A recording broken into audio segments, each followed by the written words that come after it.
membawakan proyek tentang pengolahan produk bubur sumsum. Kemudian kelompok yang akan tampil kedua yaitu tentang karya tulis mengenai makanan daerah Jawa Barat. Kemudian yang ketiga yang akan tampil adalah kelompok tentang kerajinan tangan kreasi headband batik. Untuk itu saya sebagai koordinator mempersilahkan kepada kelompok yang akan tampil pertama. Mangga dipersilakan. Recording in progress.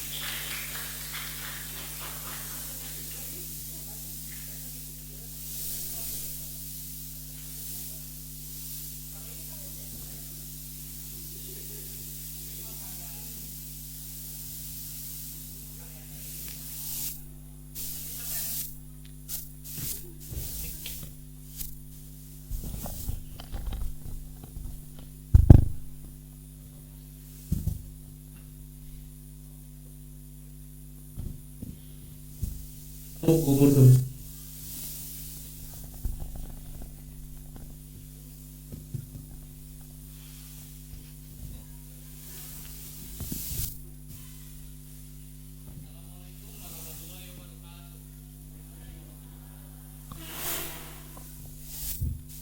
Cek. Baik, perkenalkan kami dari 1253 bagian peserta ke-1 akan mempresentasikan hasil project based learning kami, yaitu mengenai pengolahan produk makanan bubur sumsum. Namun sebelum kita membahas ke topik utamanya, kami akan menjelaskan terlebih dahulu sedikit sejarah mengenai makanan bubur sumsum yang insya Allah akan disampaikan oleh teman kami, yaitu Alvin Komaru. Kami persilakan.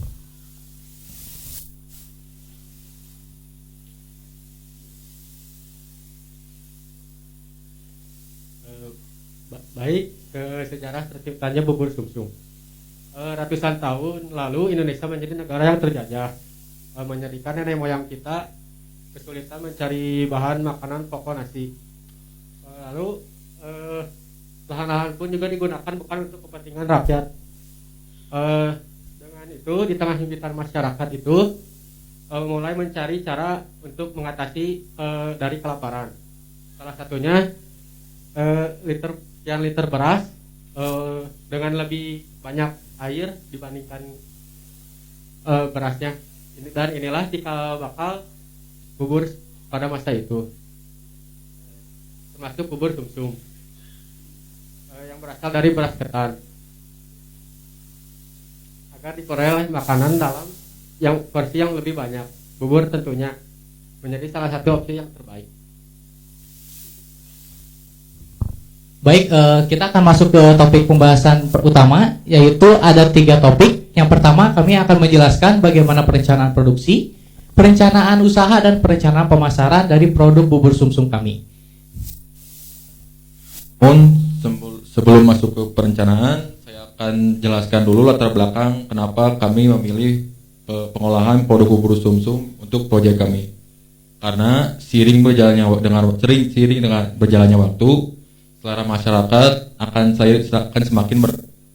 masyarakat akan lebih cenderung mencari makanan-makanan yang terdengar asing atau baru di telinga mereka karena keingintahuan mereka yang tinggi. Inovasi ataupun sentuhan pembaruan merupakan salah satu cara yang menarik untuk menarik kembali akan suatu produk ataupun makanan, khususnya makanan tradisional, agar tidak hilang termakan zaman. Pembaruan ini bisa saja merupakan sedikit rasa ya makan, namun tidak dari bisnis makanan atau kuliner merupakan salah satu bisnis yang saat ini sedang berkembang pesat dan mudah untuk dikembangkan. Baik, untuk selanjutnya kita masuk ke perencanaan produksi.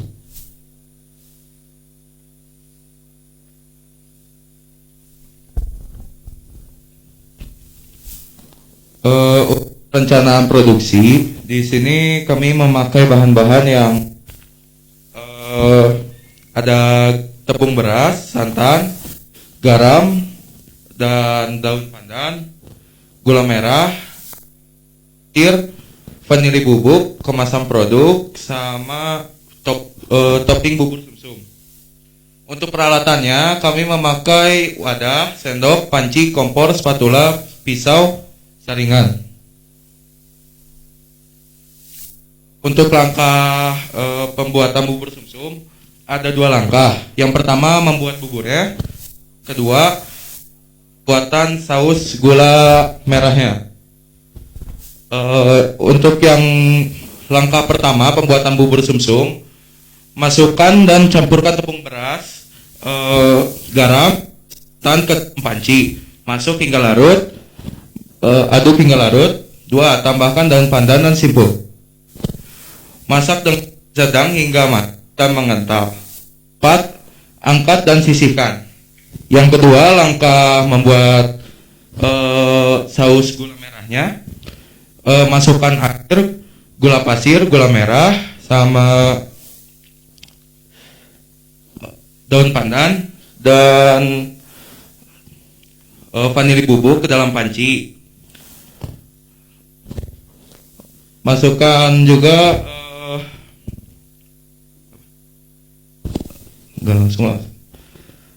langkah akhirnya, masukkan bubur sumsum ke dalam mangkuk, siram sama gula merah dan tambahkan topping-topping yang sudah disediakan di depan seperti boba, kayak terus buah naga, ada regal juga ya di situ.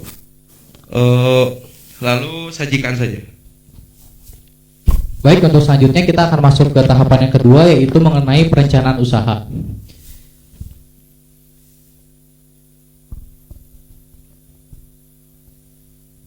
Mohon izin Bapak Ibu, untuk rincian lebih lengkapnya sudah tertera di halaman 11 dan 12. Untuk yang kami presentasikan ini hanya kesimpulannya saja. Berdasarkan hasil dari perencanaan usaha kami, modal yang dikeluarkan yaitu dalam waktu per bulan yaitu Rp2.067.960, dan untuk harga pokok penjualannya ada di kisaran 6.900 jika dibulatkan. Melihat dari harga bubur sumsum di pasar online yaitu sebesar kisaran 10-15.000, maka kami berinisiatif untuk memberikan harga sebesar 10.000 dengan keuntungan 30% dari harga pokoknya. Berdasarkan perhitungan akhir bisa kami dapatkan perhitungan laba ruginya yaitu sebesar Rp900.000.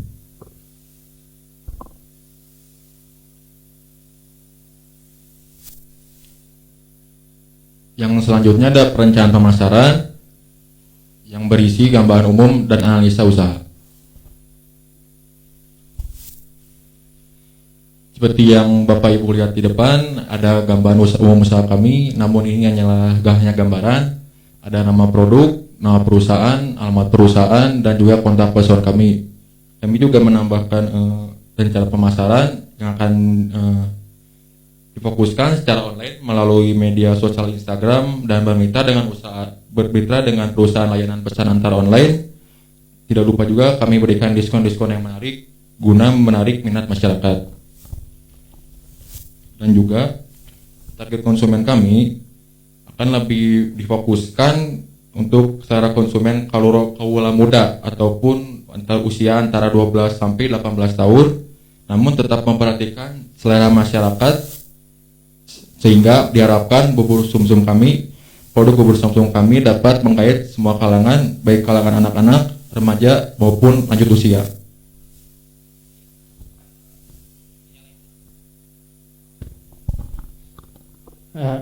Jadi di sini kami membuat 3 jenis desain produknya. Saya mulai dulu dari posternya yang ada di sebelah kiri sana. Jadi saya membuat dengan latar belakang hitam dan lalu mulai menengah agar warna saat di tengah warnanya kontras dan terang. Jadi produknya kelihatan menonjol. Dan tidak lupa diberikan juga judulnya bubur sumsum dengan aksara Sunda di atasnya. Lalu untuk logo produknya saya memilih warna yang lebih hangat karena ya produknya juga hangat ya. Jadi tidak lupa juga itunya namanya bubur sumsum dengan juga aksara Sunda, lalu merek kita Angkel Asep. Dan ada daftar gizi dan komposisi seperti ukuran porsi, energi, lemak, kolesterol, protein, karbohidrat. Lalu ada komposisi, detail diproduksi olehnya, nomor BPOM dan berat bersih.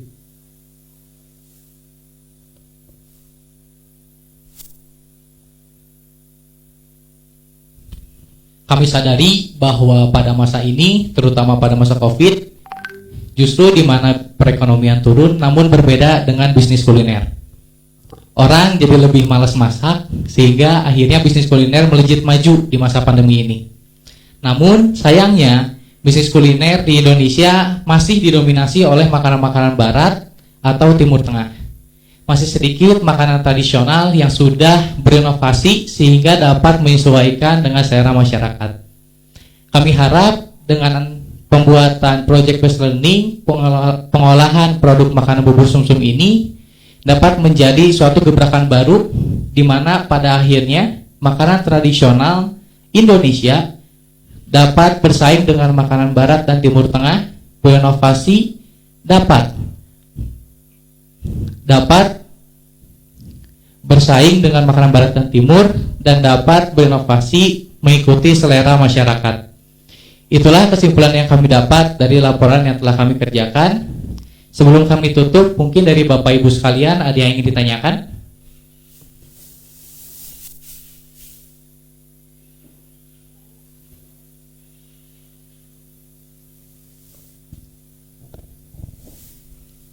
Terima kasih penampilan dari kelompok 1 kelas 12 MIPA 3. Tepuk tangan dulu untuk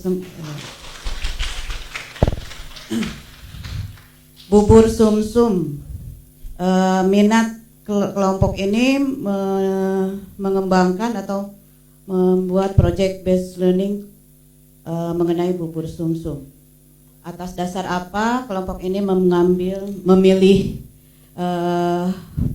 objeknya itu bubur sumsum. Yang berikutnya, Ibu melihat di sini dari segi kelemahan. Ketika kita mengembangkan sebuah usaha, kita juga harus melihat pangsa pasar dan sebagainya. Di sini Ibu melihat tadi di halaman berapa? Ada bagian kelemahan.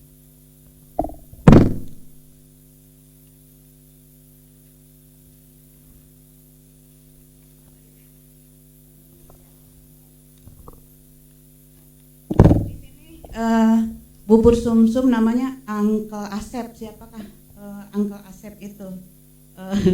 Ada hubungan apa dengan kelompok 1? Apakah ownernya yang namanya Angkel Asep dan kita mengajak bekerja sama atau apa? Kemudian kalian ketika rencana pemasaran memaparkan bagian-bagian yang menjadi desain produk, analisis usaha, kemudian weakness. Ibu melihat bubur sumsum itu tidak tahan lama kan, kurang dari 1 hari. Berarti ini harus benar-benar dipertimbangkan pangsa pasarnya, daerah yang mana yang strategis untuk pemasaran bubur sumsum tersebut.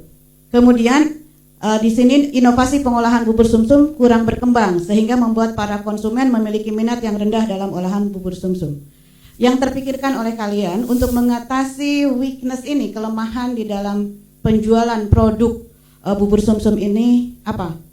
Kalau kita bandingkan dengan brownies Amanda itu ya, itu ada yang disebut dengan brownies kering. Jadi itu brownies yang tidak terjual dan mendekati kadaluarsa diolah sedemikian rupa sehingga tetap bisa menghasilkan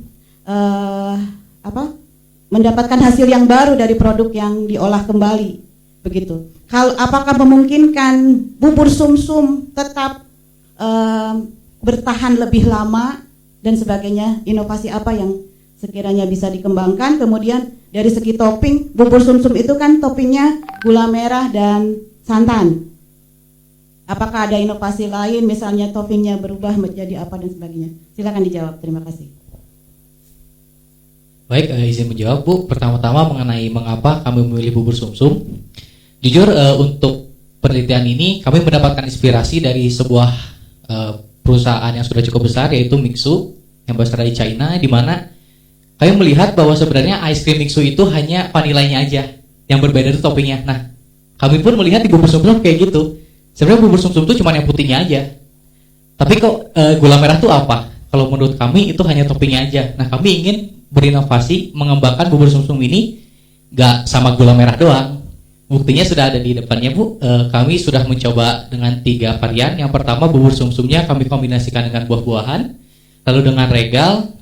Untuk regal kami sarankan juga ditambah dengan gula merah, lalu juga yang terakhir dengan boba. Mengapa kami memilih ketiga varian ini? Karena memang menurut website yang kami baca, ketiga regal, boba, dan buah-buahan merupakan 3 makanan yang sedang populer di kalangan masyarakat pada masa kini. Gitu. Sebelumnya izin saya tambahkan, kenapa kami memilih bubur sumsum? Karena juga bubur sumsum merupakan makanan tradisional yang memiliki banyak penggemar, baik di dalam masyarakat Indonesia hingga keluar negara tetangga. Nah, di negara tetangga ini dikenalkan oleh TKW dari Indonesia yang ke luar negeri, terus majikan-majikannya suka dan makanan ini cukup populer di negara-negara tetangga seperti negara Malaysia, Singapura, bahkan Hong Kong dan Taiwan. Terus untuk pertanyaan yang selanjutnya, kenapa kami memilih nama Uncle Asep? Karena itu hanyalah untuk sebagai pembeda ataupun ciri khas dari perusahaan kami untuk lebih mudah diingat dan ada kesan seperti nyeleneh tapi tidak nyeleneh karena untuk memberikan ciri khas ataupun untuk mudah diingat oleh para konsumen-konsumen kami.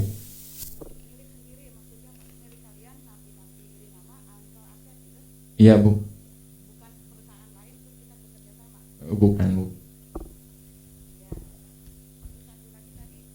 Lalu mengenai bagaimana caranya kami mensiasati supaya bubur sumsum ini dapat bertahan lama. Jujur untuk mensiasatinya hingga saat ini yang bisa kami pikirkan hanyalah memperlamanya namun tidak sampai berhari-hari, yaitu dibiarkan di dalam kulkas. Dan yang kedua, mengurangi jumlah santan pada bubur sumsum kami. Namun untuk jangka panjang kami masih belum dapat bisa mengetahui bagaimana caranya supaya bubur sumsum ini dapat bertahan lebih dari 3 hari.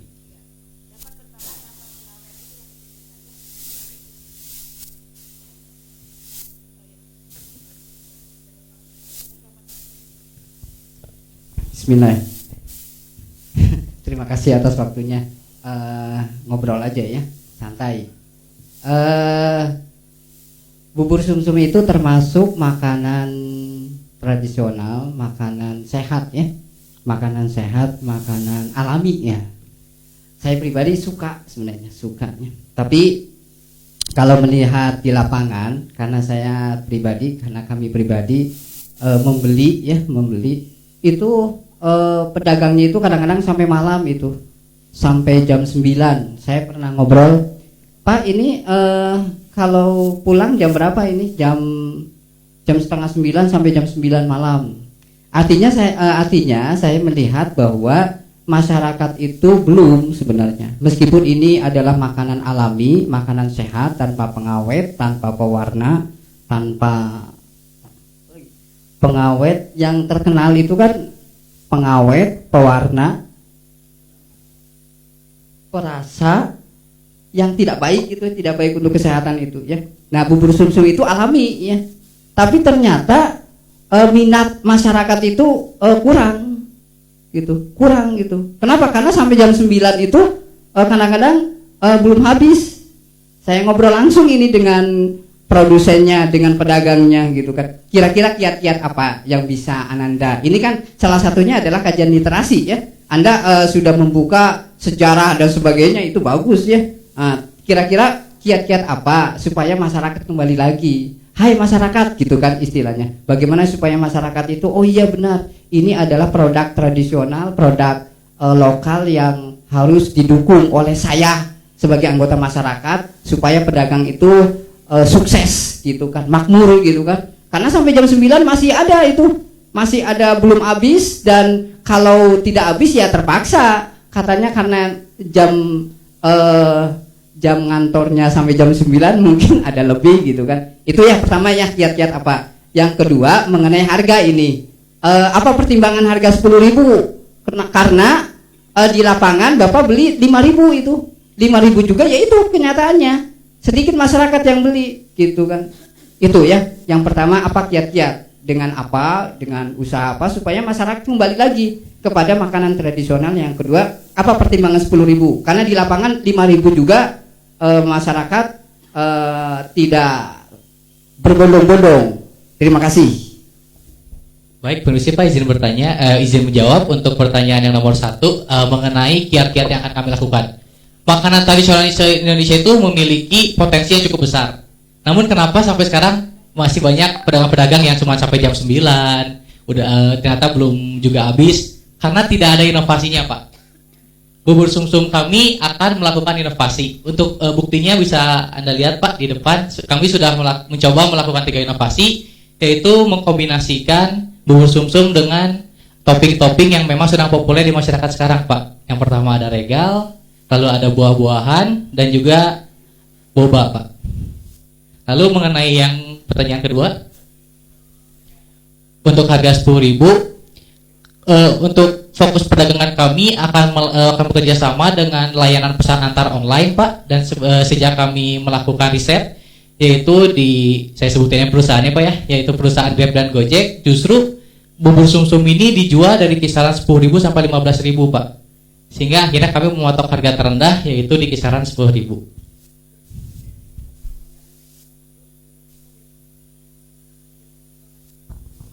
Terima kasih. Intermezzo, kalau Papa Turi kan kita belinya di pasar Cibogor, Turinya harganya 5.000. Kalau di supermarket di Borma mah udah nggak dapat 5.000 lagi, udah naik ke Borma. Ya intermezzo aja, intermezzo. Iya, intermezzo. Anak-anak sekalian, dari segi penyajian ini buat sendiri Bapak ini? Kalian yang buat? Apa beli? Bapaknya mah beli Bu. Oh beli, oh makanya bapaknya beli yang ini mah buat ya. Boleh nggak usul? Kalau kata ibu agak keenceran sedikit ya nggak? Apa nggak? Apa kayaknya agak encer ya? Awalnya pas masak tadi pagi itu, oh, udah ngeras gitu.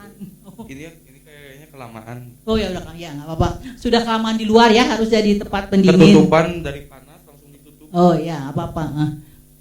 Ya kemudian ibu lihat dari keuangan ini memang mudah-mudahan dengan ada harga 3.100 ini dari kelebihannya bisa menutupi kalau tidak laku ya, jadi mudah ya, jadi bisa agak kalau misalnya nggak semua habis gitu sampai kata Papa tuh jam 9 jam semua habis, jadi mungkin bisa ketutupi dari keuntungannya karena satu ada kelebihan 3.100 kan ya, dari harga jual kita, dari harga pokoknya dengan harga jualnya ada keuntungan 3.100. Jadi memang harus begini, jadi jangan sampai kita nanti kalau kita sudah berusaha, karena ini makanan rentan nggak laku, dan biasanya kita bagi anak-anak sekalian, kalau anak-anak memang sudah berusaha di bidang ini, kalau kita usaha di makanan itu kalau nggak laku jangan segan-segan untuk membagikan kepada orang-orang yang nggak mampu. Jadi dengan dibagikan dengan orang tidak mampu, doanya itu ya yang luar biasa, doanya itu mudah-mudahan kedepannya kita akan lebih baik lagi, karena ibu juga kan berusaha di bidang kuliner ya, jadi kalau kita kan di bidang rumah makan, jadi tidak serentan ini ya. Kalau rumah makan mah nggak serentan. Kalau makanan seperti ini rentan basi, kemudian rentan kalau tidak laku, kecuali kalau pakai pengawet. Tapi kan kita nggak ya, alami murni. Kalau pakai pengawet mungkin bisa kayak orang sehari 2 hari, karena dikasih pengawet makanan supaya tidak basi dalam waktu 1 hari 2 hari. Tapi kalau ini masih murni karena dari hasilnya aja, hasil yang setelah kita lihat setelah dia keluar agak lama di luar dia agak mencair, karena kalau yang ada pengawet itu biasanya dia malah mengental ya, jadi dia nggak akan mencair. Jadi ciri-ciri kalau kita beli bubur nih, sekalian anak beli bubur sampai rumah kita jam 5 sore dia tidak mencair, itu pakai pengawet, jadi dia masih kental gitu, masih menyatu. Jadi, tapi kalau sampai rumah kita dari pagi kita beli sampai sore dia agak mencair, ada airnya, berarti dia nggak pakai apa-apa. Tapi kalau dia masih ngental sampai rumah kita, itu berarti dia pakai pengawet. Kalau ini ada mencair berarti nggak pakai apa-apa. Jadi hanya itu, terima kasih anak-anak sekalian sudah menghitung nilai ekonomisnya dalam produk yang dibuat. Terima kasih, apresiasi luar biasa, anak-anak laki-laki semua sudah, sekarang mah nggak ada urusan laki-laki dengan perempuan, sekarang banyak yang kuliner mah laki-laki ya, anak-anak laki kan malah sekarang yang menekuni kuliner tuh malah anak-anak yang laki-laki, karena mereka ulasan dikit karena dengan kuliner itu adalah bisa untungnya 2 kali lipat kalau kita berusaha di bidang kuliner ya. Tapi dengan catatan harus benar-benar untuk apa? Maksudnya kalangan mana? Ini kan kalangan milenial ya, kalangannya. Jadi kita khususkan memang kalau berusaha di makanan itu dengan kalangan, kemudian nggak boleh ikut-ikutan. Di garis bawahi usaha kuliner tuh nggak boleh ikut-ikutan. Sibuk ayam geprek, semua ayam geprek nggak boleh. Kalau mau profesional, justru 10 ada ayam geprek di tengah-tengah kita ayamnya beda sendiri. Yang dicari yang beda. Ya, pertama yang dicari yang beda. Yang kedua, misalnya daerah kita rumah makan, kita juga harus rumah makan karena kita mengikuti. Jadi jangan takut kita tersaingi. Tapi orang punya pilihan yang terbaik menurut dia. Rumah kita, misalnya rumah ibu daerahnya rumah makan semua, ibu juga suka rumah makan supaya banyak saingan, banyak pilihan yang lain. Ya, hanya itu. Terima kasih. Mudah-mudahan awal sekarang mencoba proyek, mudah-mudahan nanti kebuka pikirannya anak-anak sekalian. Karena yang namanya wirausaha itu nggak ada lebih mudah. Dari sekarang harus berwirausaha. Sehingga pada saat sambil kuliah berwirausaha.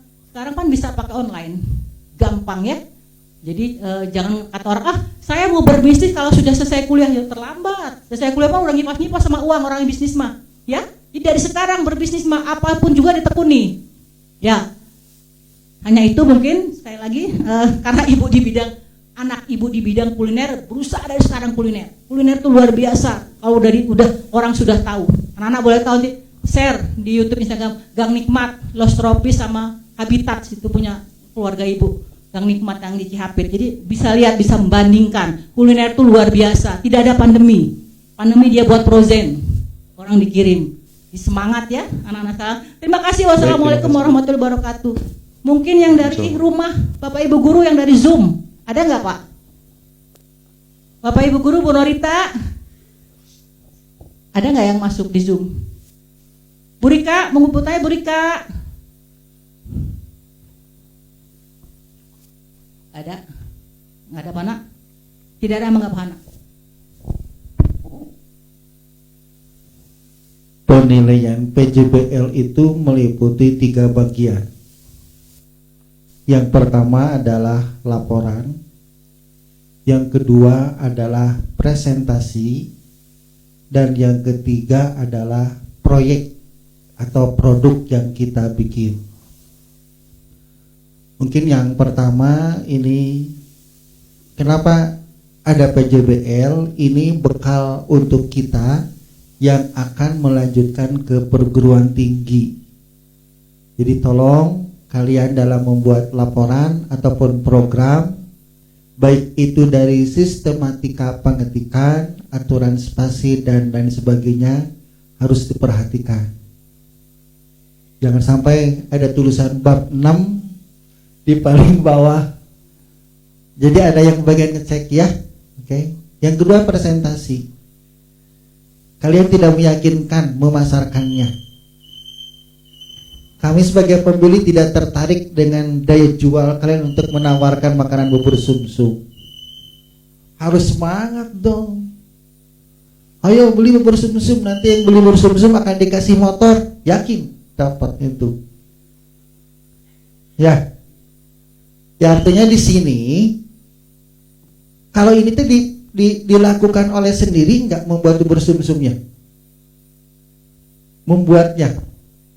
Kalian membuat nggak? Membuat. Sendiri atau oleh si mama? Sendiri. Benar. Benar. Semuanya ikutan. Asalnya nggak bisa jadi bisa sekarang. Jadi bisa. Betul. Nah cara Rijim nulain coba nanya. Semangat. So, bisa enggak? Yang ini siapa? Bisa? Hah? Jadi tugas itu ada yang dibagi-bagi gitu Pak. Oh. Ya, ada yang ngerjain laporan, ada yang masak Belanja. juga, ada yang masak juga Gitu. Pantesan aja. Ya, tapi nggak apa-apa sih, nanti pun ketika ada pembagian tugas, ini pun ada informasi kepada yang lainnya, ya. Iya. Oke. Cik, ini bubur sumsum andalannya apa toppingnya? Regal kalau menurut menurut saya. Menurut saya. Menurut Kalau menurut orang lain? Menurut Belum ada yang nyicip. Hah? Oh, belum nyicip. Baru bapak tadi nyicipin. Ada terakhir kali yang nyicip darah tinggi, Pak. Hah? Aisyah boy. Aduh. Serius betul? Ya Pak, karena kebetulan waktu pertama kali buat santannya kebanyakan. Jadi untuk untuk ini mas santannya kami kurangi. Jadi bisa menyesuaikan. Ini tidak lepas dari koordinator PJBL-nya ya?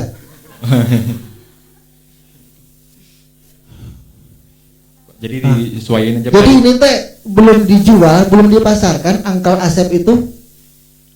Baru ini Pak, baru rancangan aja terus baru rancangan.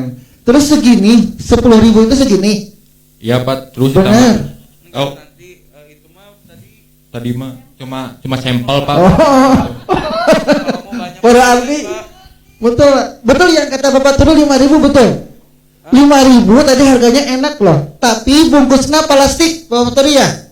Plastik bungkus, tapi dia yang penjual bubur sumsum yang di depan itu dari pagi sampai malam kuat. Karena nyimpennya di apa sih, semacam termos apa sih Bu? Jadi enggak pakai pendingin Bu. Ini tempat panci, ini bagus. Panci ya? Bawahnya kompor. Tetap enak loh. Gitu. Ya. Jadi yang kedua, dan sekarang baru bicara produknya ini. Jadi segini teh, ini hanya sampel aja. Jadi 10.000 meliputin. Untuk 10.000 Pak, sekitar kalau digramkan 340 gram, yaitu full 1 cup ya. Dengan ini nggak dengan toppingnya? Iya Pak, betul. Tiga-tiganya? Itu salah satu Pak. Ada 3 produk. Yang pertama ada 4 produk. Yang pertama bubur sumsum dengan gula merah, yaitu original. Yang kedua ada bubur sumsum dengan buah-buahan. Yang ketiga ada bubur sumsum dengan regal dan gula merah. Lalu yang terakhir ada bubur sumsum dengan boba dan gula merah Pak. Apal bener Bu Yantinya abdi pamit tuang bubur sumsum 2 kondisi. 1 upami teu damang. Yang kedua ketika masih kecil, bayi. Ketika normal jarang makan bubur sumsum. Berarti kelompok pas buka puasa nah ini. Nah, mungkin ini bisa jadi ini tindak lanjutnya pas nanti buka puasa bulan Ramadan, kalian bisnis seperti ini di depan. Jadi sampai jualan bubur sumsum pakai spanduk. Tindak lanjut PJBL SMA 15 yakin sok kira. Rame Bu. Ya, oke, Bapak apresiasi kepada kalian walaupun laki-laki mengambil satu produk yang insya Allah mudah-mudahan bermanfaat bagi kita semua. Mohon maaf ya, itu yang Bapak sampaikan. Ini Bu Rika katanya ngacung tuh. Bu Rika mau nanya? Tadi ngacung Bu Rika? Enggak ada yang ngacung ya? Pak Wan, Pak Jai nggak ada? Ya mungkin secara keseluruhan terima kasih anak-anakku sekalian yang sudah menyampaikan presentasinya. Ini hanya diskusi aja antara pihak sekolah dengan kalian. Mudah-mudahan ini bermanfaat, pembekalan untuk kalian nanti ke depan. Ya, terima kasih. Maka ditutup aja. Baik, sekian dari kelompok kami. Kami menyadari banyak sekali kekurangan pada presentasi kami hari ini. Segala saran dan kritik sangat kami harapkan sehingga untuk laporan selanjutnya kami dapat membuat suatu proyek yang lebih baik daripada hari ini. Sekian dari kelompok kami. Wassalamualaikum warahmatullahi wabarakatuh.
Bismillahirrahmanirrahim. Assalamualaikum warahmatullahi wabarakatuh. Shalom, Om Swastiastu, Namo Buddhaya, Salam Kebajikan, Salam Sejahtera bagi kita semua. Asyhadu alla ilaha illallah wa la syarikalah wa asyhadu anna Muhammadar Rasulullah amma ba'du. Selamat siang teman-teman semuanya. Sebelumnya perkenalkan, kami perwakilan dari kelas 12 MIPA 3 yang pada kesempatan kali ini kami akan mempresentasikan hasil kerja kelompok kami. Proyek kelompok kami membuat karya tulis ilmiah yang berjudul Pengaruh Modifikasi Rasa Serabi terhadap minat warga SMA Negeri 15 Bandung mengonsumsi makanan tradisional di Jawa Barat.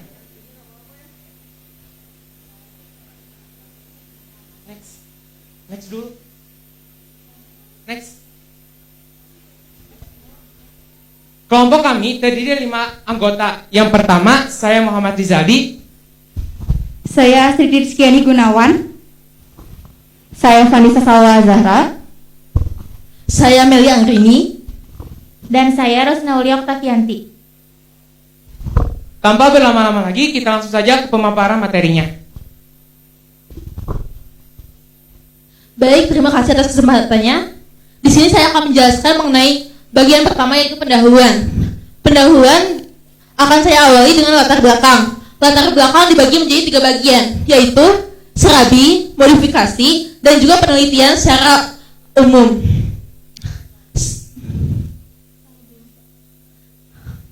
Serabi berasal dari bahasa Sunda yaitu surat, yang artinya adalah besar.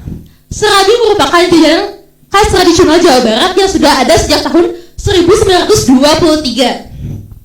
Modifikasi sendiri memiliki pengertian adalah pengaruh dan pengubahan, sehingga dapat diartikan modifikasi secara umum adalah pengubahan bentuk dan rasa tanpa meninggalkan cita rasa dan juga kekhasan dari makanan tradisional itu.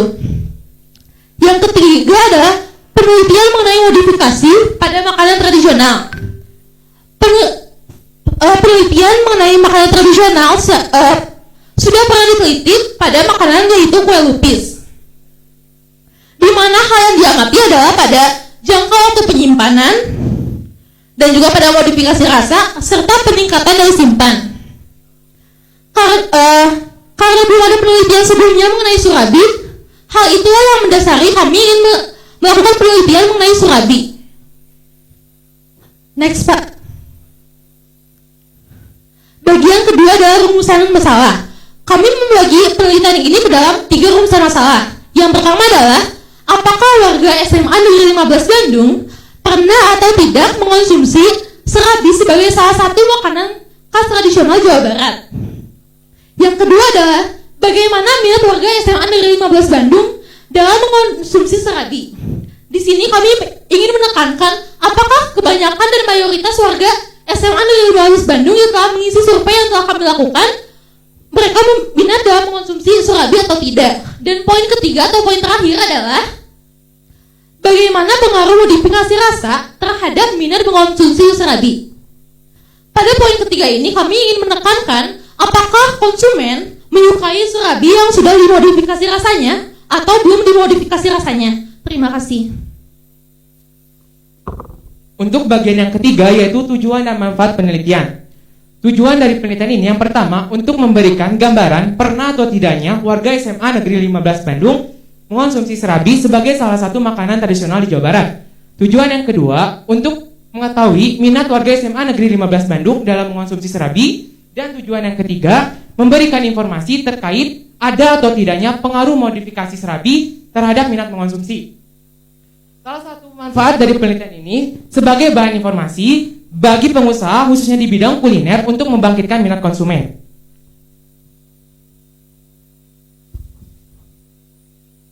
Baik, kali ini saya akan menjelaskan bab kedua, yaitu kajian teori. Di kajian teori ini terdapat 6 subbab, yaitu definisi serabi, sejarah serabi, modifikasi serabi, kandungan gizi, definisi minat mengkonsumsi, serta indikator minat mengkonsumsi. Definisi serabi. Seperti yang diketahui pada umumnya, serabi merupakan salah satu makanan khas tradisional Indonesia, terlebih di Pulau Jawa. Menurut Kamus Besar Bahasa Indonesia, serabi merupakan panganan berbentuk bundar pipi yang terbuat dari tepung beras ataupun gandum, air kelapa ataupun santan, ragi dan sebagainya, yang kemudian dimasak lalu mengembang dan disajikan dengan gula Jawa dicampur santan.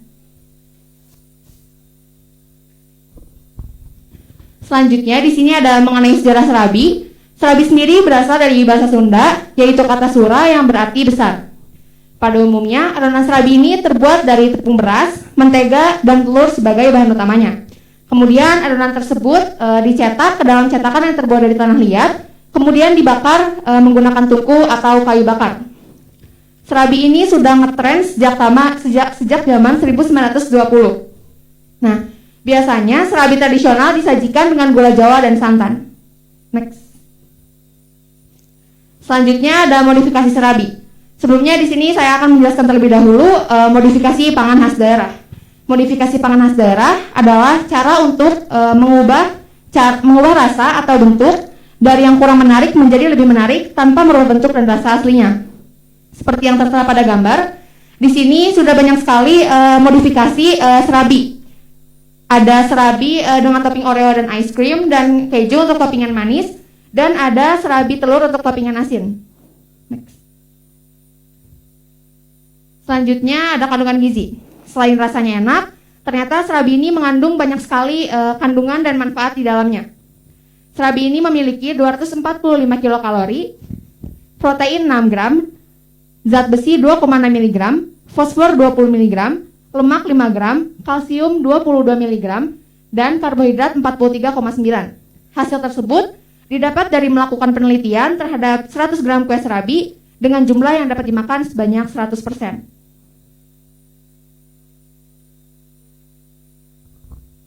Baik, kali ini saya akan menjelaskan mengenai definisi minat mengkonsumsi. Saya akan menjelaskan terlebih dahulu apa itu minat dan apa itu konsumsi.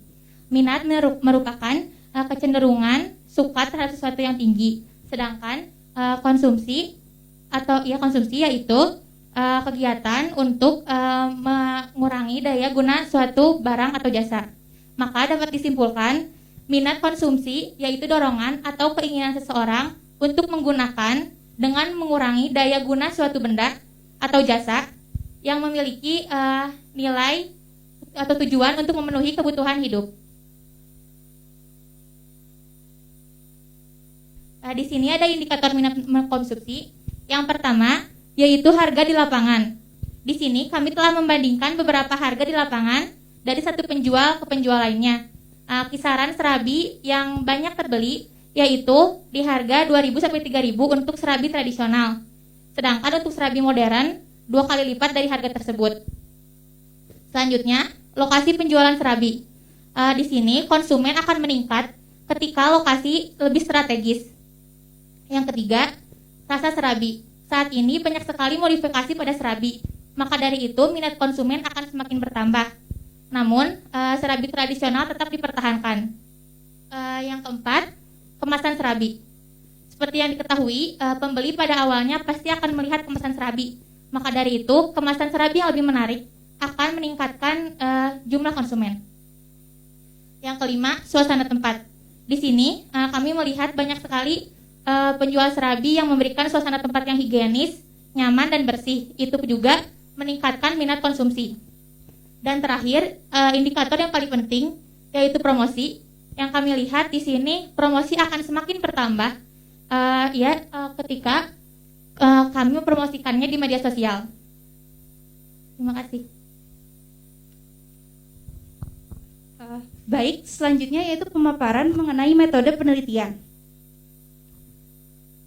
Dapat diketahui bahwa metode yang kami gunakan dalam penelitian ini yaitu metode survei. Menurut Sugiono, metode survei adalah metode penelitian kuantitatif untuk mengumpulkan data tentang keyakinan, pendapat, karakteristik, atau hubungan antar beberapa variabel dari sampel yang dikumpulkan dari populasi tertentu. Adapun pada penelitian ini digunakan untuk mengumpulkan data terkait minat warga SMA Negeri 15 Bandung untuk mengonsumsi serabi. Lebih lanjut, metode ini digunakan untuk mendapatkan data terkait ada atau tidaknya pengaruh modifikasi rasa terhadap minat mengonsumsi serabi.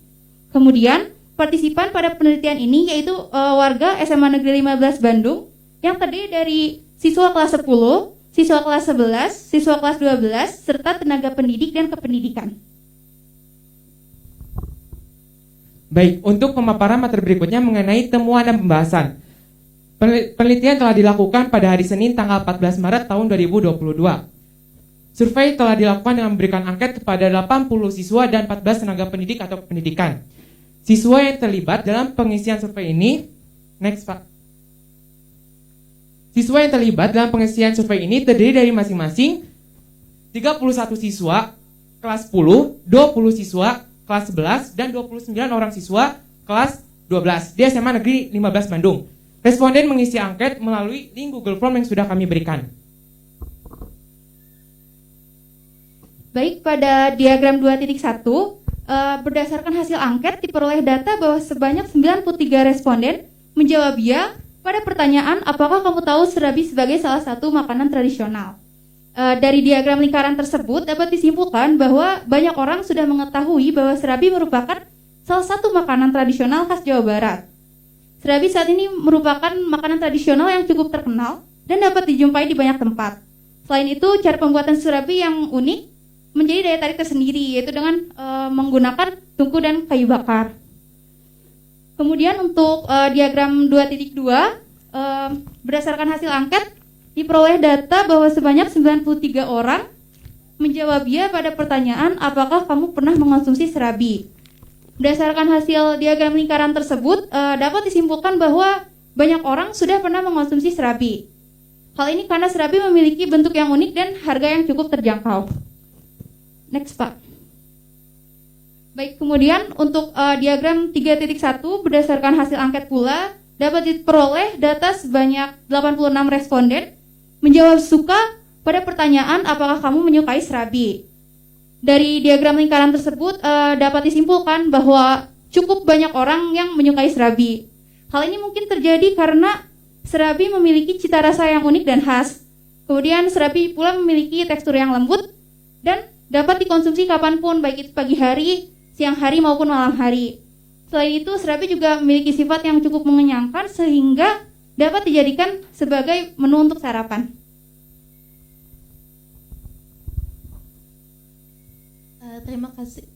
Terima kasih untuk Saudari Astrid atas pemaparannya. Baik, di sini saya akan menjelaskan mengenai diagram 3.2 yaitu diagram lingkaran.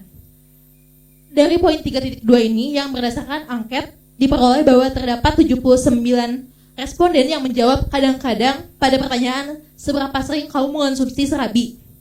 Dan berdasarkan diagram lingkaran yang ada dapat disimpulkan bahwa banyak responden yang terkadang mengonsumsi serabi sebagai salah satu makanan tradisional Jawa Barat ini. Serabi cocok untuk dikonsumsi di beberapa waktu dan juga kondisi tertentu. Next Pak.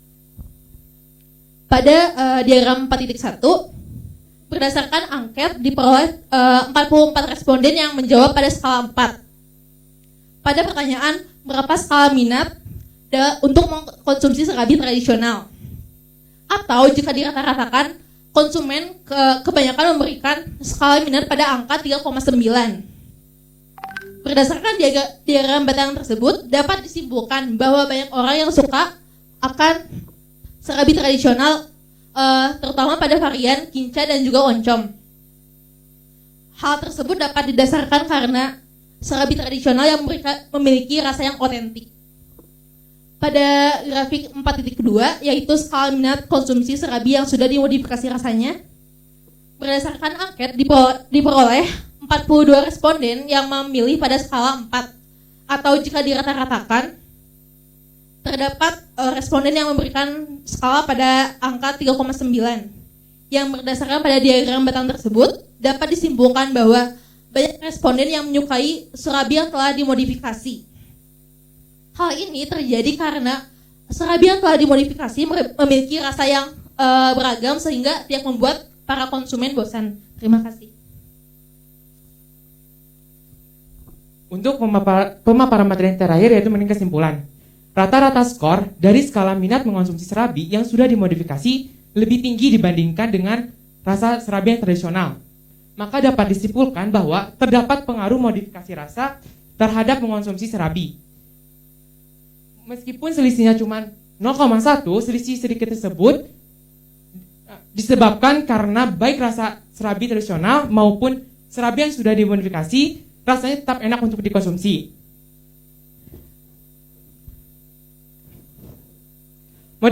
Modifikasi rasa bukan berarti karena rasa modifikasi rasa bukan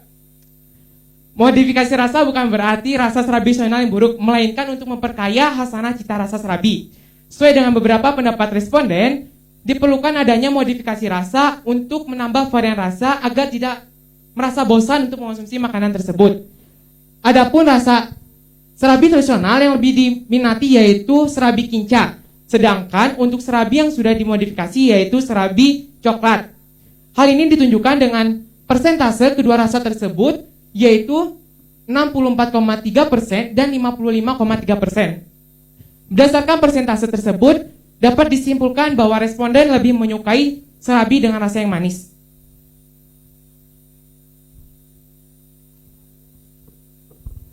Baik, sekiranya itu yang dapat kami sampaikan. Kami sangat terbuka untuk siapapun yang ingin menambahkan ataupun memberi saran dan kritik serta memberikan pertanyaan. Untuk itu kami persilakan. Baik. Bismillahirrahmanirrahim. Kelompok 3 ya. Dari kelompok 4. Dari 12 MIPA 3. Ya, Pak. Ini kalian seperti yang sudah melakukan penelitian ya. Satu, dilihat dari laporan ini, produk kalian adalah karya tulis. Kalau karya tulis berarti ini hubungan antara dua variabel. Ini pengaruh modifikasi rasa serabi terhadap minat warga 15 mengkonsumsi. Dilihat dari rumusan masalah, kalian beririsan antara rumusan masalah dengan tujuan. Nyambung ini kalian. Nyambung ke manfaat penelitian. Terus dari metodologi penelitiannya, kelompok ini melakukan survei. Warga kita yang disurvei. Heterogen, kelas 10, 11, 12, dan guru. Dan hasilnya kalian sudah menyampaikan menggunakan statistik. Ini kalian tahu dari mana? Hah? Nyari-nyari info. Nyari-nyari info. Dari ya, untuk contoh jurnalnya juga kami cari di Google Scholar. Oh. Ya Pak, baik itu melalui karya tulis ilmiah lainnya maupun jurnal-jurnal yang ada sebelumnya Pak. Karena ini, wah mantap juga ini. Terus kesimpulan. Kesimpulan itu merupakan jawaban dari rumusan masalah. Kalian benar ini. Kesimpulan itu dari 3 dijawab. Kalian membuat sebuah kesimpulan berdasarkan hasil penelitian. Tadi penelitiannya pun signifikan dengan apa yang dibuat dalam proyek ini. Yang membuat Bapak sakit hati ini bukan di kata pengantar nggak ada ucapan terima kasih kepada saya. Bu Maria, adanya Pak Faturi, guru yang mana saya dan Pak Penuh, nggak ada. Pak Faturi ada. Padahal yang sering membantu saya, Pak Faturi enggak. Aduh, saya sakit hati di situ. Terus kelompok ini cara menjelaskannya meyakinkan. Betul. Bisa menjelaskan sebuah grafik. Bapak belum tentu bisa. Ini mungkin apresiasi untuk kelompok ini. Yang kurangnya tadi ya. Tim IT enggak. Tuh ini yang endorse kita ini. Apa keripik ini Pak tadi enggak disebutin lagi. Ya, mungkin untuk nanti nilai manfaat ke depannya Kalau bagus berarti kalian sudah bisa melakukan penelitiannya, Bu Maria. Ini bagus sekali bagi Bapak sih, karena Bapak orang awam. Ada Bapak orang ahli rakyat kecil gitu ya. Jadi ini terima kasih. Mungkin ini produk PJBL kelas MIPA 3 ini karya tulis. Ini sangat signifikan kalau bagi Bapak ini. Jadi dalam penilaian pun mulai dari laporan, daftar hadir dan lain sebagainya, saat presentasi pun bagus. Cuman yang kurang kalian tidak melakukan prokes, jaga jarak dong pada begitu. Enggak bohong. Terima kasih itu dari Bapak. Maka Bu Yanti, Bu Mar, Pak Faturi. Terima kasih. Pujian apresiasi untuk MIPA 12 kelompok 2 atas penulisan karya tulis yang rapi dan alur penelitian untuk menghasilkan sebuah karya tulis sudah dilampaui dengan benar ya, jadi alurnya sudah cukup. Ibu yang Ibu ingin komentari adalah ini saran mungkin ke depannya ya, ketika kalian nanti menjadi mahasiswa insya Allah, ketika melakukan penelitian itu kita beranjak dari masalah.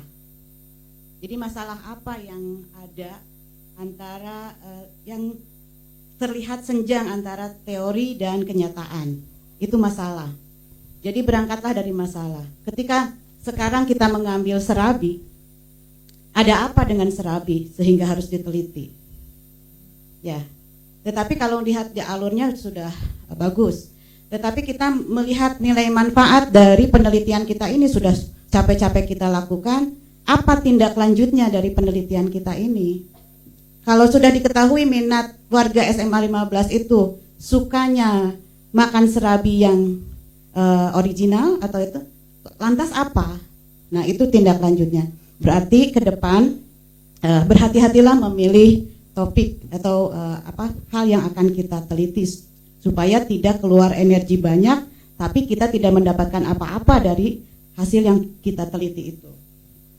Kemudian indikator minat mengonsumsi serabi itu disebutkan ada 6 ya, mulai dari harga, lokasi, rasa serabi, kemasan serabi, suasana, kemudian promosi. Di tetangga kita di Setiabudi itu ada serabi imut. Artinya apa? Ada pembeda dari serabi pada umumnya yang mungkin badak munuu gitu ya. Ada serabi yang besar itu yang tradisional. Dan ini imut kecil. Berarti di situ ada dari segi bentuk. Apakah orang juga senang memakan yang kecil saja atau dia yang lebih besar lagi ukurannya atau yang sedang? Kalau menurut Ibu soal rasa itu sangat sangat subjektif karena itu berhubungan dengan selera itu. Karena Ibu sendiri kalau makan serabi itu tidak yang manis seperti yang disebutkan Rizaldi, tapi yang asin, yang originalnya itu tanpa topping, tanpa apa-apa. Jadi serabi yang mulus tanpa apa-apa dan tidak boleh yang belum ya. Jadi supaya ada kebersamaan ya. Supaya ada kebersamaan, kelompok ini kalau sudah selesai jangan pulang. Karena ada satu kelompok lagi yang belum ya. Kebersamaan ya. Bapak memberikan apresiasi sekali untuk kelompok 2 ini. Ini bagus dalam metodologinya ya. Terus terang jujur bahwa metodologi seperti ini sudah masuk ke wilayah mahasiswa ini ya. Jadi Anda kalau memang betul-betul ya ini hasil kerja Anda, pemikiran Anda, ini menjadi modal ini ya. Di situ ada tulisan sidang ya. Kalau sidang itu Bapak yang terpikirkan adalah sidang skripsi, sidang tesis, sidang disertasi. Jadi ini adalah pembelajaran yang sangat berharga. Nah, coba kalau misalkan betul-betul ini hasil Anda dan betul-betul kerja dan pemikiran Anda, nanti Anda buktikan sendiri. Begitu masuk kuliah, Anda akan mengalami seperti ini ya. Jadi ini mungkin ya di Kota Bandung jarang ya ada yang seperti ini. PJBL kemudian dinilai, dikomentari, dikritisi oleh Bapak Ibu guru atau kepala sekolah atau Kasek ya. Ini sangat bersyukur sekali Anda. Kemudian mengenai ingin tanya kembali tadi mengenai minat. Ini tadi berapa persen minat terhadap Surabi. Berapa persen ya? Pakai mic. Berapa persen? Dari keseluruhan responden untuk orang yang berminat mengonsumsi serabi yaitu sekitar 93%. Oh, 93%. Ya, jadi responden yang berminat itu ada 93 orang dari 94. Oh, jadi betul-betul sangat berminat ya? Iya. Sangat berminat. Soalnya saya juga kami juga sering survei ke lapangan itu pedagang surabi itu kadang-kadang sudah siang itu masih banyak gitu. Jadi tapi untuk yang tradisional gitu-gitu aja. Jadi ini harus menjadi perhatian kita semua ya. Atau penelitian ini bisa menjadi masukan ya, menjadi masukan. Memang sebagaimana yang disampaikan oleh Pak Hana, ini kalau menarik sekali atau lebih mumpuni lagi ditindaklanjuti untuk actionnya. Jadi hasil penelitian itu memang kalau di negara maju sebuah penelitian itu menjadi acuan untuk perusahaan-perusahaan. Sehingga ada kerjasama antara perusahaan dengan perguruan tinggi ya. Tapi kalau di Indonesia penelitian menjadi tumpukan di lembaga penelitian perusahaan-perusahaan, jadi tidak ada kesambungannya. Hanya untuk promosi jabatan, promosi dan sebagainya. Kemudian mengenai rasa, kalau rasa tadi berapa persen? Saya kebetulan saya hanya mendengar, Bapak hanya mendengarkan. Ada 44 responden yang memilih skala 4 dari minat serabi tradisional. Gitu. Begitu pula dengan skala minat serabi modifikasi. Oke, terima kasih. Terima kasih atas tampilannya. Baik, terima kasih Pak. Terima kasih. Yang udah pasti luar biasa Ibu apresiasi. Ibu mah hanya sedikit aja. Kan judulnya pengaruh modifikasi rasa surabi. Yang Ibu tanya, kalian sudah pernah buat surabi belum? Dan sudah pernah nyicipin semua rasa enggak? Nyurvei orang-orang itu, teman-teman itu. Ya, terima kasih. Itu aja. Kalau izin menjawab pertanyaannya Bu, kalau untuk membuat, kebetulan kami hanya melakukan penelitian terlebih dahulu untuk saat ini. Tapi kalau untuk saya pribadi, saya sudah pernah mencoba semua rasa dari surabi karena kebetulan saya juga merupakan orang yang menyukai surabi Bu. Ya Bu, terima kasih Bu.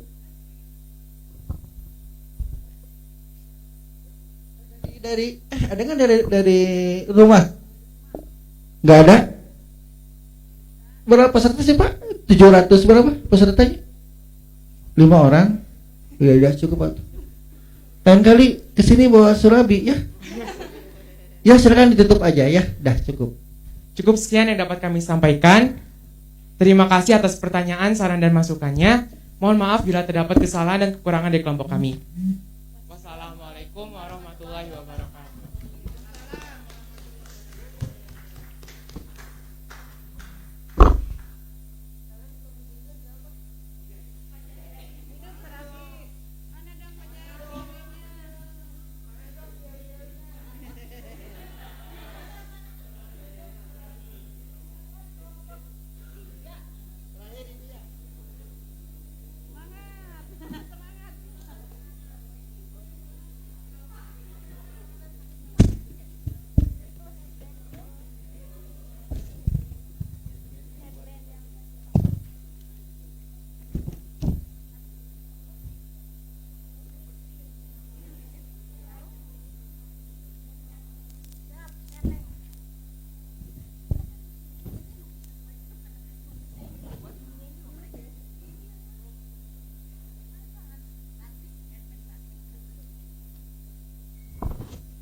Assalamualaikum warahmatullahi wabarakatuh.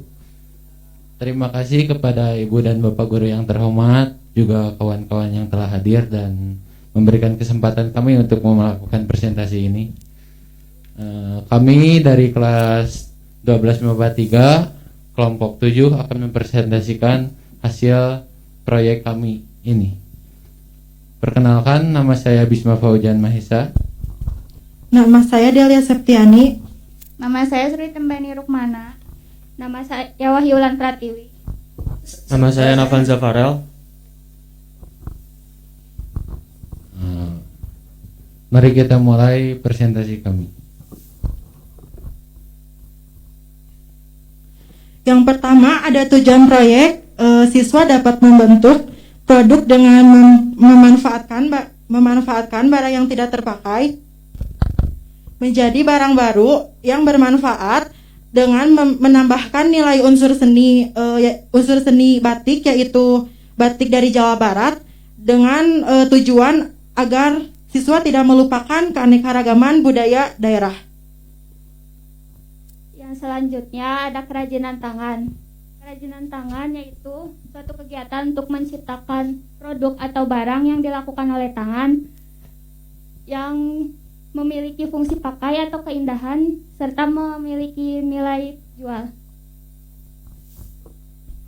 Sejarah headband. Pada awal abad ke-20, orang-orang mengenal ini sebagai band sakit kepala atau sering digunakan untuk orang-orang yang merasa kepalanya sakit. Mereka ikat dengan keras agar kepalanya tidak pusing atau sakit lagi.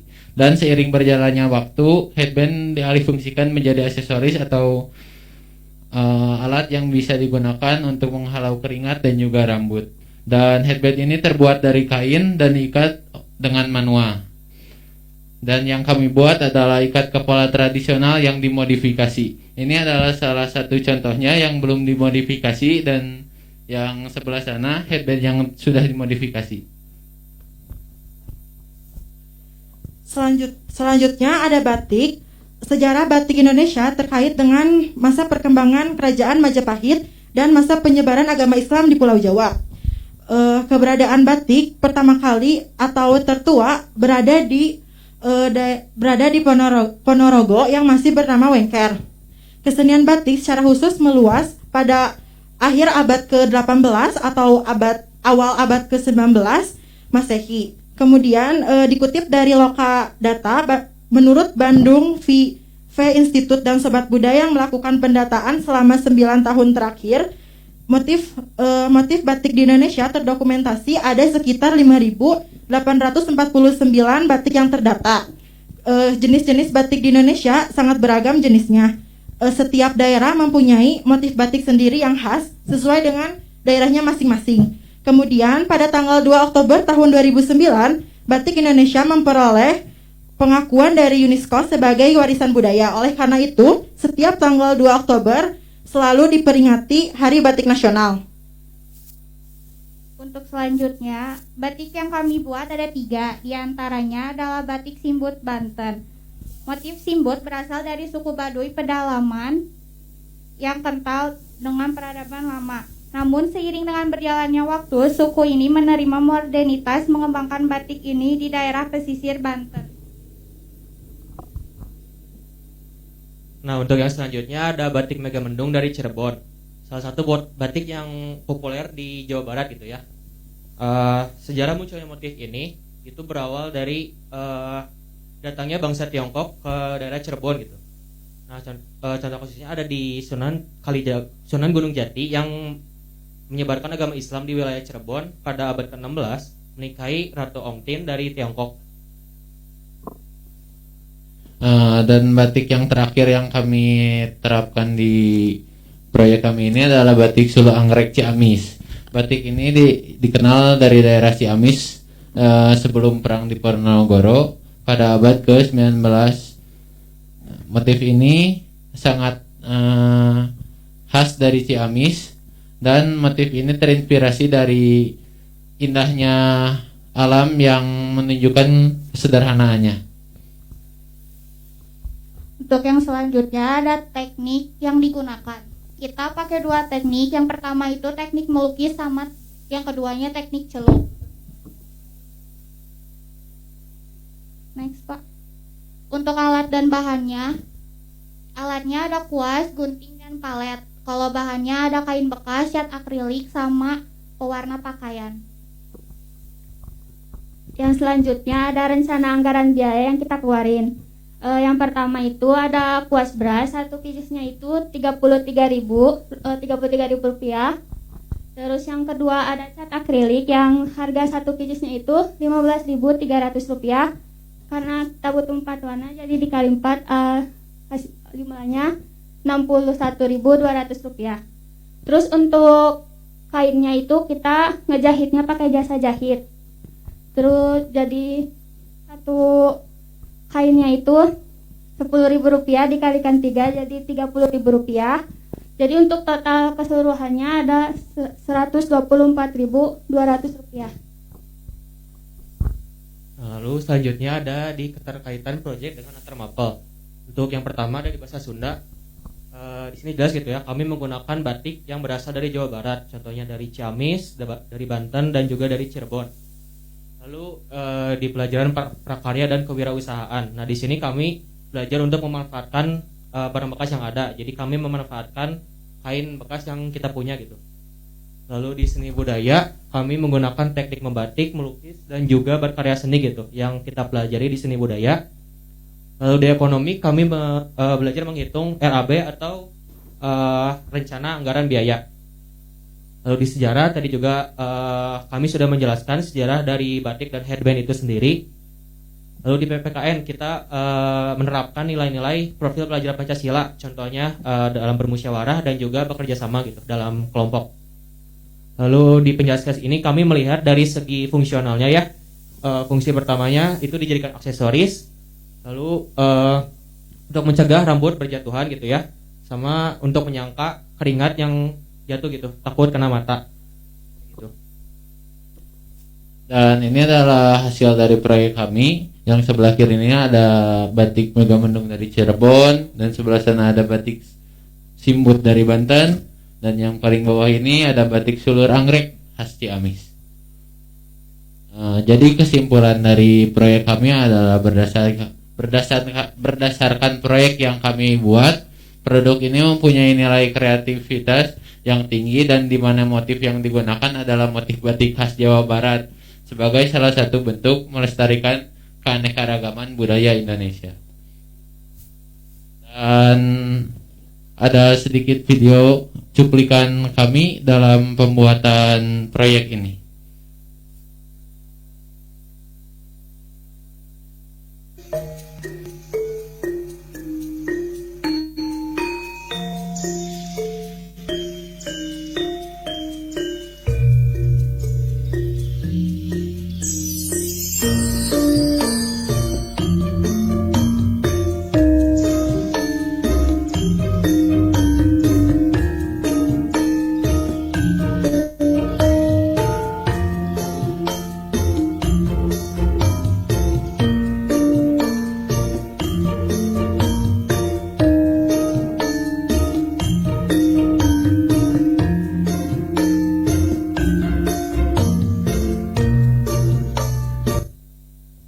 Baik, sekian dari kami. Jika ada saran dan pertanyaan, masukan, dipersilahkan. Kami sangat terbuka untuk menerimanya.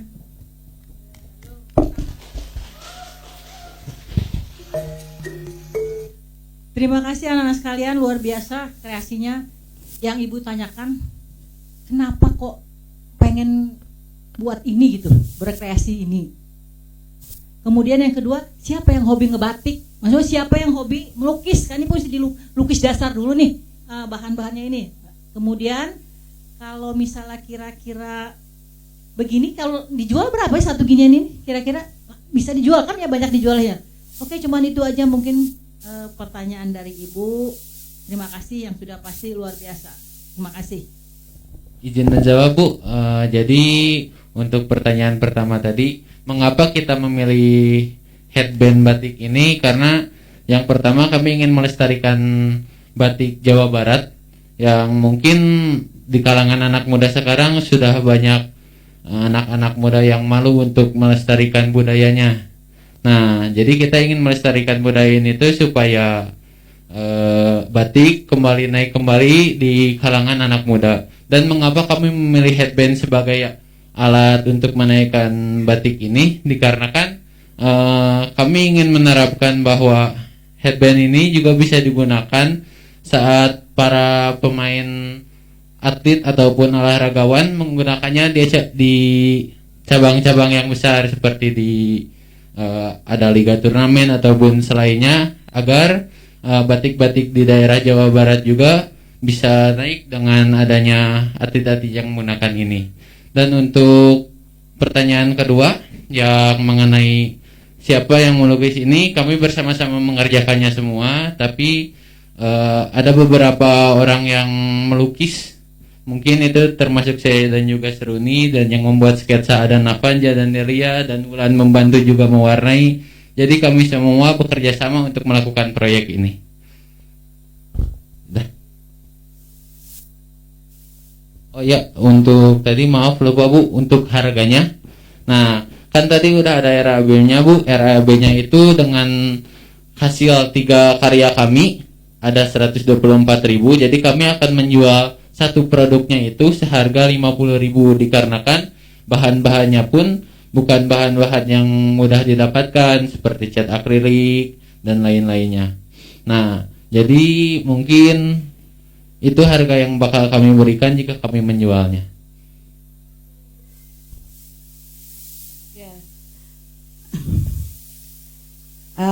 Ibu bangga dengan karya kalian karena ini persyaratan yang disampaikan oleh pihak kurikulum semua terpenuhi ya. 7 mata pelajaran berkolaborasi diwujudkan dalam sebuah project based learning. Tentu itu bukan hal yang mudah, tapi ketika Ibu melihat rincian anggaran biaya yang kalian juga harus mengeluarkan banyak uang besar, dan ini kalau dijual juga dengan uang 125.000 hanya menghasilkan 3 buah. Pertanyaan Ibu sampaikan ke kalian ini berkaitan dengan memang untuk dilukis itu karena ada hubungannya dengan mata pelajaran SBK ya, mengaplikasikan bagaimana melukis batik gitu.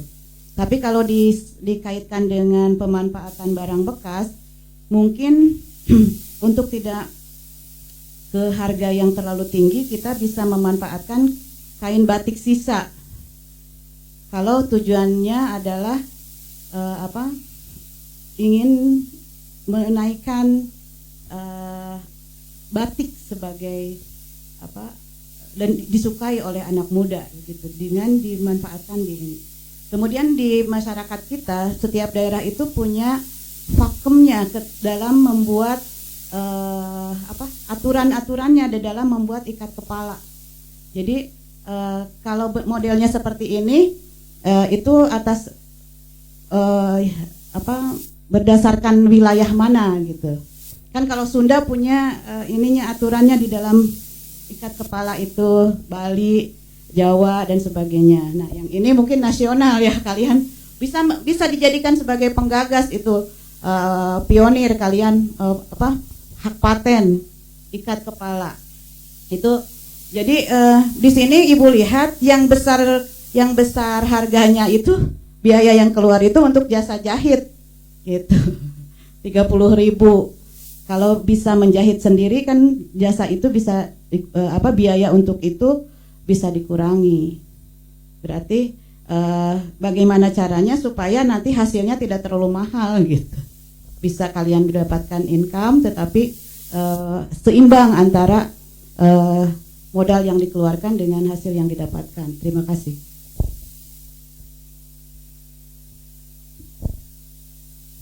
Bismillahirrahmanirrahim. Terima kasih atas waktunya. Anda sekalian yang soleh dan soleha, Bapak memberikan apresiasi ya yang sebesar-besarnya atas apa yang Anda tampilkan. Jadi proyek seperti ini tidak, istilahnya SMA 15 itu ingin membangun inspirasi ya. Jadi mungkin aja ya, ini kelompok 3 ini kan berhubungan dengan proyek nyata ya, kewirausahaan ya. Jadi yang diharapkan adalah Anda punya inspirasi ya, punya inspirasi. mungkin aja nanti inspirasi yang nyatanya itu bukan produk ini gitu kan. Nah, jadi berpikir supaya di kemudian hari pada saat Ananda sekalian tidak masuk ke wilayah akademik ya, Ananda bisa punya kemandirian ya, punya inspirasi untuk berusaha, karena memang kalau seseorang itu masuk ke wilayah usaha itu dari sisi apa ya, kalau dari sisi kesuksesannya itu lebih besar itu daripada pegawai ya. Jadi Ananda kalau misalkan masuk ke wilayah wirausaha kemudian sukses itu lebih istilahnya lebih kaya daripada kami sebagai guru ya. Jadi semoga ini bisa membangun inspirasi pada hal-hal yang lain ya.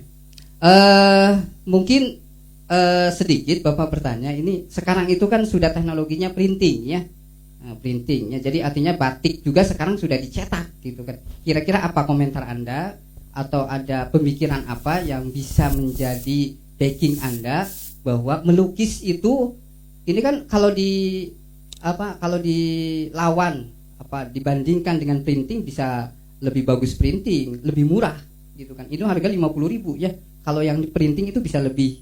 Tapi hasilnya bagus.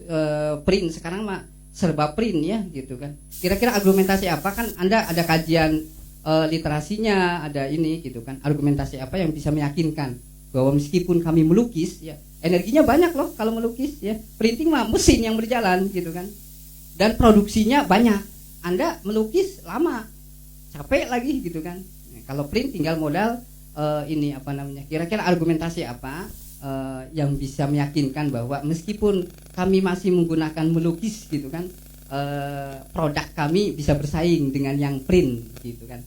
Itu mungkin itu aja mungkin ya. Terima kasih atas apa yang dipaparkan. Izin menjawab Bapak. Jadi kenapa kami menegaskan bahwa kami memilih untuk melukis, dikarenakan kami ingin melestarikan bahwa printing itu mungkin memiliki hasil yang lebih baik daripada melukis. Tapi ada sisi hal lain yang kami pelajari dari kemarin setelah kami melukis, bahwa kami jadi menghargai apapun yang kami lakukan di lukisan tersebut, seperti kami melihat detail yang kecil-kecil, kami tidak melewatkan apapun itu, dan jadi kami menikmati apa yang kami jalani, dan itu yang mungkin tidak bisa disamakan dengan printing tersebut.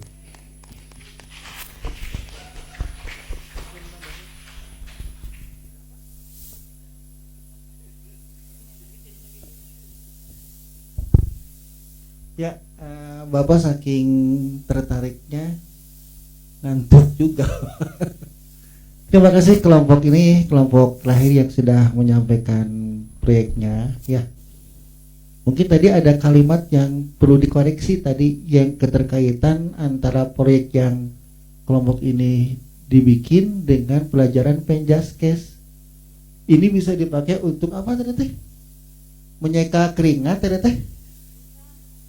Iya. Hah? Nggak apa-apa ini?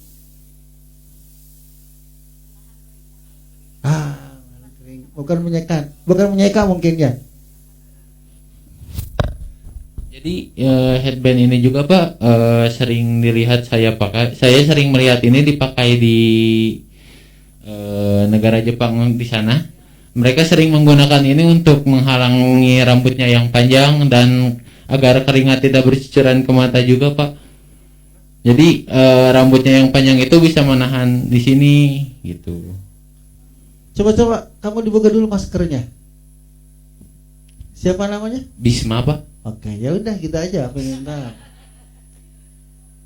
Ya soalnya logika jawaban Bisma bagus gitu.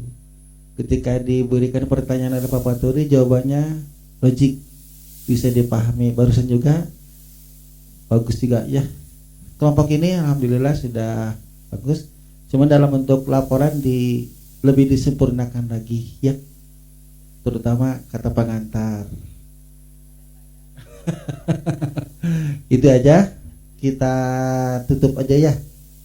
Sidang presentasi PJBL hari ini hari Jumat tanggal 18 Maret 2022. Mudah-mudahan semuanya diberikan kesehatan dan kegiatan ini banyak manfaat bagi kita semua. Terima kasih Bapak Ibu tim penguji, tim IT, tim Horei, endorse, wali kelas dan sebagainya, anak-anakku sekalian yang tetap masih setia. Mudah-mudahan mungkin nanti ke depan hari Senin Selasa juga kalian walaupun sudah tampil hadir di sini. Kalaupun tidak hadir di sekolah, ikut gabung di Zoom. Ini kan yang sampai sekarang yang gabung di Zoom sedikit Pak ya, tidak mencapai 100, ada nggak Pak Eka, Pak Surya? Kurang ya? Berarti ini PR juga, nanti kami akan mengingatkan kepada Bapak Ibu wali kelas untuk hadir juga. Sepertinya ini yang tidak tampil ke depan udah lepas tanggung jawab, padahal ini adalah nilai kebersamaan juga. Ya. Terima kasih. Kita tutup dengan membacakan hamdalah bersama-sama. Alhamdulillahirrabbilalamin. Subhanakallahumma wa bihamdika asyhadu an la ilaha illa anta astaghfiruka wa atubu ilaik. Assalamualaikum warahmatullahi wabarakatuh. Waalaikumsalam warahmatullahi wabarakatuh. Terima kasih Pak.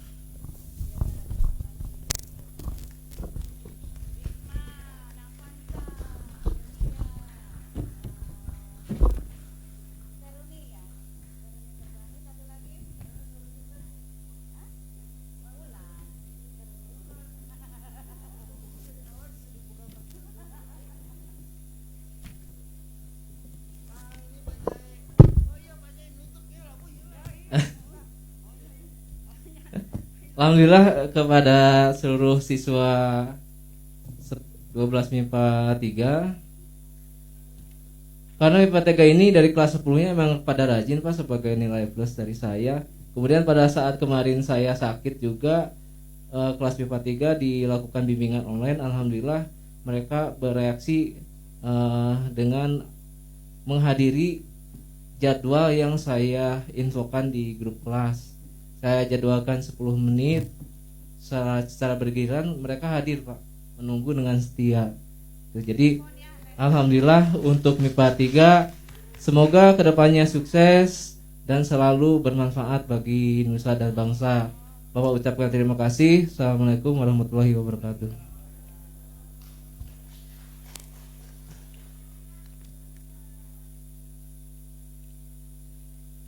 Recording stopped.